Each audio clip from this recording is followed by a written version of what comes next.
Au nom du Père, du Fils, du Saint-Esprit, ainsi soit-il. Mes frères, nous célébrons cette Trinité. Contrairement à notre monde qui, lui, renie Dieu, soit d'une manière toute théorique en combattant tous les principes même de la foi et de la morale, soit d'une manière pratique en n'y attachant aucune importance. La mentalité, on pourrait dire, qui correspond à cette impiété pratique est peut-être résumée par le slogan d'Ernest Renan qui avait fait un succès à son époque. « Dieu n'est qu'un mot, Jésus n'est qu'un homme ». C'est ce qu'il disait, et bien sûr, tout ceci est faux.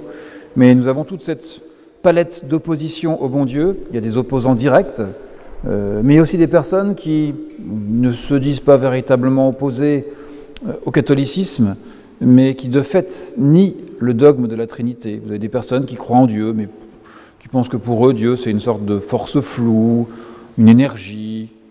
Il y a un lien, on pourrait dire, avec une forme de panthéisme. Tout est Dieu, y compris la nature.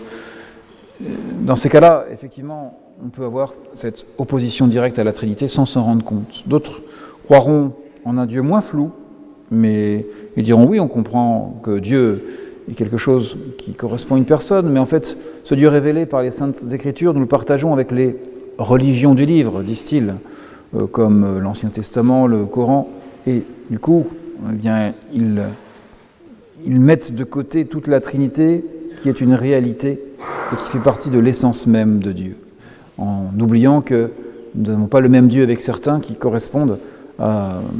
Le seul point commun que nous ayons, on pourrait dire, avec eux, c'est d'être en accord avec l'existence d'un seul Dieu. Notre Dieu est essentiellement trinitaire, il s'est révélé ainsi. Le Dieu d'Abraham, d'Isaac et de Jacob est celui de la Trinité, comme nous avons pu l'entendre dans l'Évangile, qui est la conclusion de l'Évangile de saint Matthieu, avant que le Christ s'élève au ciel dans l'Ascension. Il a bien dit de baptiser au nom du Père, du Fils et du Saint-Esprit, ces trois personnes qui correspondent à cette réalité. Et cette Trinité, on la retrouve dans bien des éléments de notre religion, tout d'abord, bien sûr, dans notre foi. Les premiers articles de notre credo sont là pour faire référence en disant qu'on croit au Père, au Fils et au Saint-Esprit. Mais on peut aussi le trouver dans tous nos sacrements, notamment les sacrements essentiels comme le baptême. On est toujours baptisé au nom du Père, du Fils et du Saint-Esprit. Si on n'est pas baptisé au nom du Père et du Fils et du Saint-Esprit, eh bien vous savez que le baptême est invalide si on est simplement baptisé au nom du Père ou au nom du Saint-Esprit. Et écoutons saint Hilaire, l'ancien évêque de Poitiers, qui nous dit « À notre nouvelle naissance, le baptême a lieu par ces trois articles. Lui qui nous accorde la grâce de la nouvelle naissance en Dieu, le Père, par son Fils, dans l'Esprit Saint. Car ceux qui portent l'Esprit de Dieu sont conduits au Verbe, c'est-à-dire au Fils. Mais le Fils les présente au Père, et le Père leur donne l'incorruptibilité. Donc sans l'Esprit, il n'est pas possible de voir le Fils de Dieu, et sans le Fils, personne ne peut approcher le Père, car la connaissance du Père, c'est le Fils, et la connaissance du Fils se fait par l'Esprit Saint. » Un père de l'Église, donc saint Hilaire, qui nous dit bien que dès le baptême, il y a cette nécessité d'avoir la Trinité. Mais si vous regardez bien, dans tous les grands sacrements, il y a toujours cette mention explicite de la Sainte Trinité. Lorsque quelqu'un reçoit la confirmation, l'évêque, lorsqu'il le marque du Saint-Prème, dit bien qu'il le marque du Saint-Esprit, au nom du Père et du Fils et du Saint-Esprit. Quand vous recevez l'absolution, quand vous allez à la confession, l'absolution est donnée, la destruction des péchés est faite au nom du Père et du Fils et du Saint-Esprit. Toujours, la Trinité est explicitement invoquée parce que nous avons un Dieu trinitaire. C'est toujours plus vrai dans notre liturgie. Nous pouvons toujours trouver les traces de la Sainte Trinité. À la fin, pourrons dire du canon, Per ipsum et cum ipso et in ipso. Nous pourrons trouver la trilogie, le Sanctus est répété 3 fois, en dehors du credo également qui nous le rappelle, et du Gloria. Tout ceci est là pour nous rappeler que les trois personnes forment une réalité. Il y a 17 siècles, en 325, le Concile de Nicée était là pour véritablement affirmer cette réalité trinitaire. Le Concile de Nicée réagissait notamment contre l'arianisme, une première hérésie fondée par Arius, qui, vous le savez, était là pour dévaloriser notre Seigneur Jésus-Christ. Dire qu'il n'est pas Dieu, mais qu'il est un homme, ou à la limite un surhomme, mais qu'il ne partage pas une égalité avec les autres personnes divines, avec le Père et le Saint-Esprit. Mais après ce concile de Nicée, eh bien, il y a eu d'autres hérésies qui sont venues, puisque c'est toujours une difficulté que d'expliquer une Trinité qui est aussi, on pourrait dire, abstraite. Les autres hérésies, c'est toujours d'un côté ou de l'autre, un excès d'un côté ou de l'autre. Soit on considère qu'il y a surtout une nature, et de dire que, bon, après tout, le Père, le Fils ou le Saint-Esprit, ce sont des aspects, des modes de Dieu que l'on essaie de comprendre. Et dans ces cas-là, on nie qu'il y a trois personnes. Cela s'appelle le modalisme, puisqu'on voit qu'il y a des modes, on pourrait dire, du Père, du Fils et du Saint-Esprit. Ou au contraire, quand on va dans l'excès inverse, on dit qu'il y a trois dieux, on dit qu'il y a trois dieux différents, que Dieu le Père, Dieu le Fils, Dieu le Saint-Esprit sont tous la nature divine, mais ils ont tous une, on pourrait dire, nature qui est séparée par leur personnalité. Dans ces cas-là, on fait du tritéisme, on dit qu'il y a véritablement trois dieux.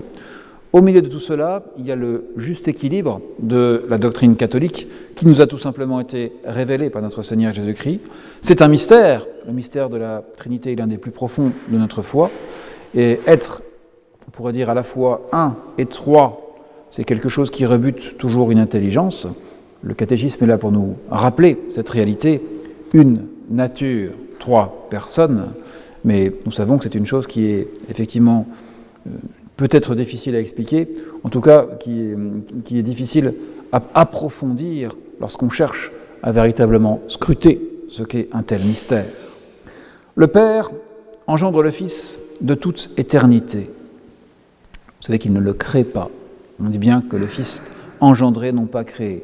Le Verbe n'est pas une créature, il est divin, il est comme ce reflet de la première personne divine.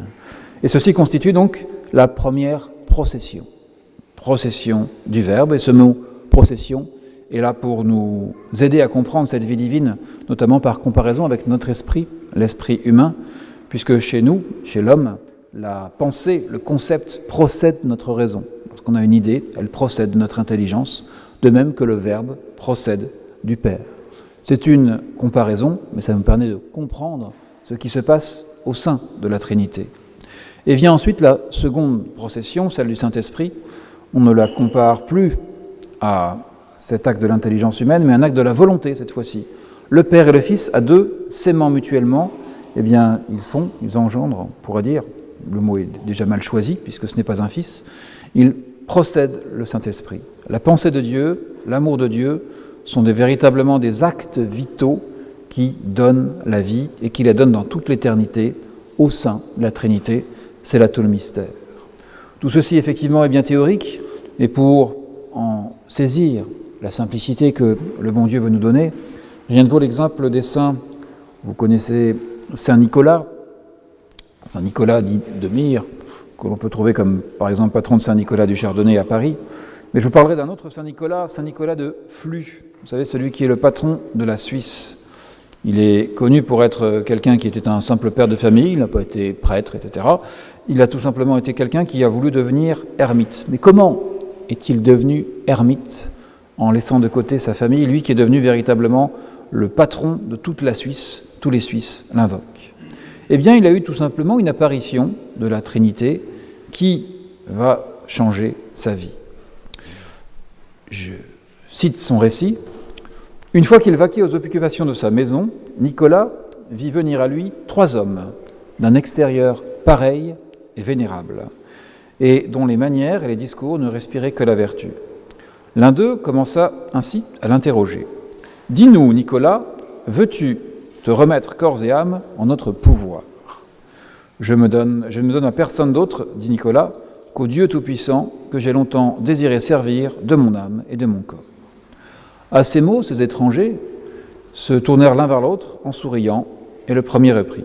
« Puisque tu donnais tout entier à Dieu et que tu t'es engagé à lui pour jamais, je te promets que dans ta 70e année, tu seras délivré de toutes les peines de ce monde.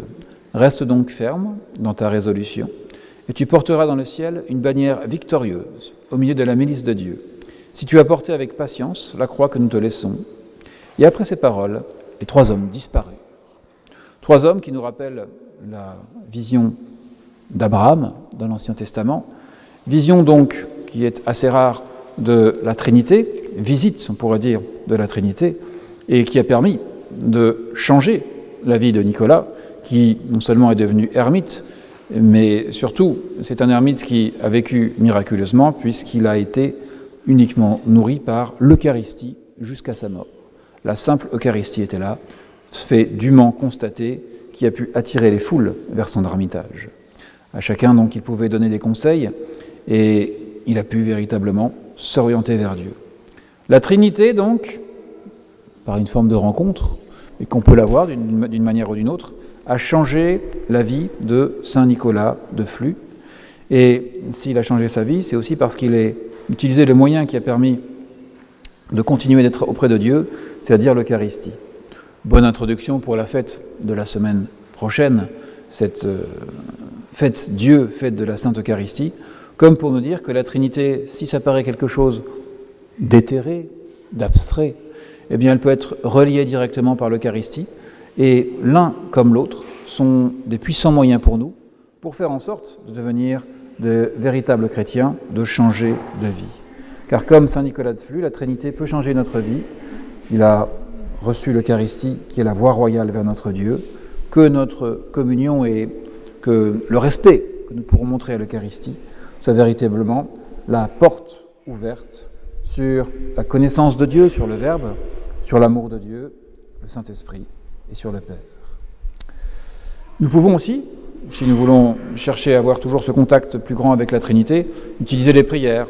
Vous avez par exemple une prière à la Trinité que vous trouvez sur votre livre bleu, la prière à Élisabeth, la sœur Élisabeth de la Trinité. Vous savez que le moine bénédictin également, Don Marmion, avait proposé une consécration à la Trinité. Il avait lui-même vécu, alors qu'il était en Belgique, au couvent du Mont César, vers 1908. Saint Nicolas de Flux était bien plus loin. Saint Nicolas de Flux, on était au XVe siècle.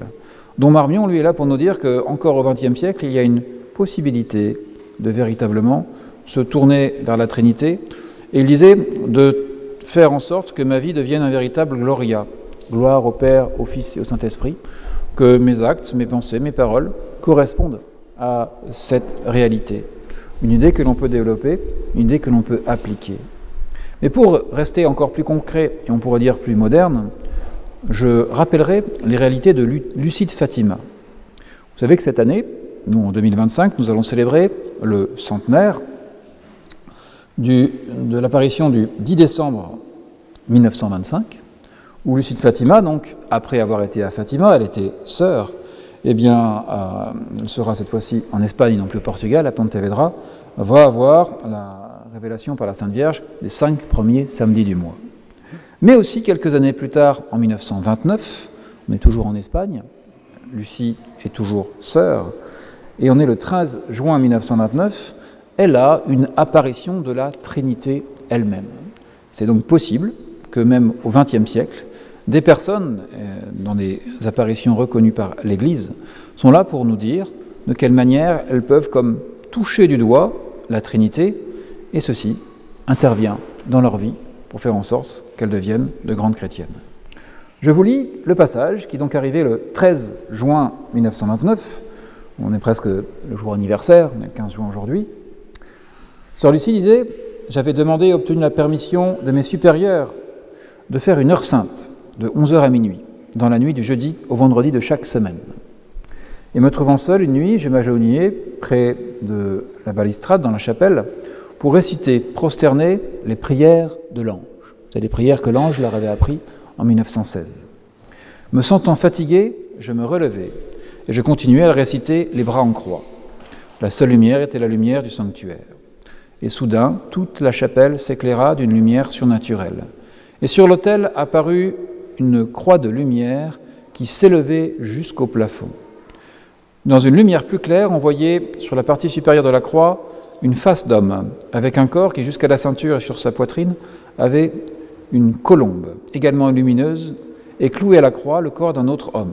Donc on voit Dieu le Père au-dessus, suivi d'une colombe, le Saint-Esprit, et en dessous, la croix du Christ, le Christ en croix. La Trinité donc, qui apparaît à Sœur Lucie. Un peu en dessous de la ceinture du Christ, suspendue en l'air, on voyait un calice et une grande hostie, sur laquelle tombaient quelques gouttes de sang qui coulaient sur les joues du crucifié et d'une blessure à la poitrine.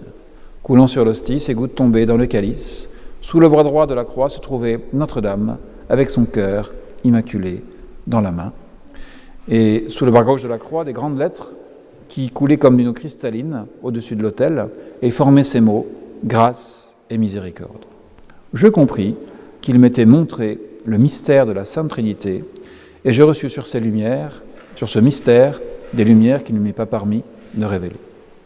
C'est là que le cœur immaculé de Marie a pu renouveler la demande de faire en sorte de consacrer la Russie et de faire en sorte que ce soit officiel, en cette année 1929. Sainte Sœur Lucie est là pour nous montrer donc qu'elle a été touchée par la Trinité, comme nous-mêmes, même si nous n'avons pas de vision, nous ne devons pas chercher à être des visionnaires, c'est important de ne pas rechercher ce genre de choses, mais nous devons chercher à être de bons chrétiens. Nous devons avoir cette conviction que la Trinité peut et doit changer des choses dans notre vie. Comme ça a touché Saint Nicolas de Flux, comme ça a touché beaucoup de chrétiens qui découvrent la Trinité alors qu'ils pouvaient être religieux, mais d'une autre religion, des convertis, ont été marqués par cette Trinité. Comme ça a été un cas qui a touché Sœur Lucie de Fatima, nous pouvons et nous devons être touchés par ceci. Et je vous rappelle que si Sœur Lucie a dit qu'elle avait vu cette Trinité, cette Sainte Trinité, c'est parce qu'elle faisait cette prière de l'ange, la prière de l'ange de 1916, qui était là pour nous rappeler justement que c'était une prière à la Trinité. Et cette prière de l'ange à la Trinité lui a permis ensuite de recevoir la communion par l'ange. Je vous rappelle cette prière, très Sainte Trinité, Père, Fils et Saint-Esprit, je vous adore profondément et je vous offre le très précieux corps, sang, âme, divinité de Jésus-Christ, présent dans tous les tabernacles de la terre. Et on pourrait continuer. Ainsi, vous voyez qu'il y a un lien dans cette prière avec la Trinité, et entre la Trinité et l'Eucharistie. Ce que je disais tout à l'heure, je le répète. Un lien entre les deux. L'Eucharistie est le moyen véritablement concret de toucher le corps du Christ, et par le corps de Christ, on peut toucher, on pourrait dire, notre esprit, notre âme, peut toucher au plus profond de l'autre mystère qu'est la Trinité. Comment se fait-il que dans un petit bout de pain, il y ait un Dieu? Premier mystère, le mystère eucharistique. Comment se fait-il qu'on puisse être à la fois un et trois? Deuxième mystère beaucoup plus abstrait, le mystère de la Sainte Trinité. Ce sont, on pourrait dire, les deux plus grands mystères qui nous touchent. Et ils sont liés, ils doivent changer notre vie. Ayons donc soin d'avoir une Eucharistie qui nous tourne vers la Trinité, un esprit ensuite qui nous permette de vivre selon la Sainte Trinité. Préparons-nous à respecter, adorer la Sainte Eucharistie pour mieux adorer la Trinité, et nous aurons véritablement accompli l'esprit que l'Église nous demande, l'esprit de la Trinité, après avoir honoré Jésus-Christ qui est monté au ciel dans l'Ascension, après avoir reçu l'Esprit Saint par la Pentecôte. Nous pouvons donc honorer toute la Trinité, tout est consommé, comme a dit Jésus-Christ sur la croix, tout est expliqué au peuple de Dieu, tout est donné, le Père, le Fils et le Saint-Esprit sont là comme étant notre Dieu qu'il s'agit d'adorer. Au nom du Père et du Fils et du Saint-Esprit, ainsi soit-il.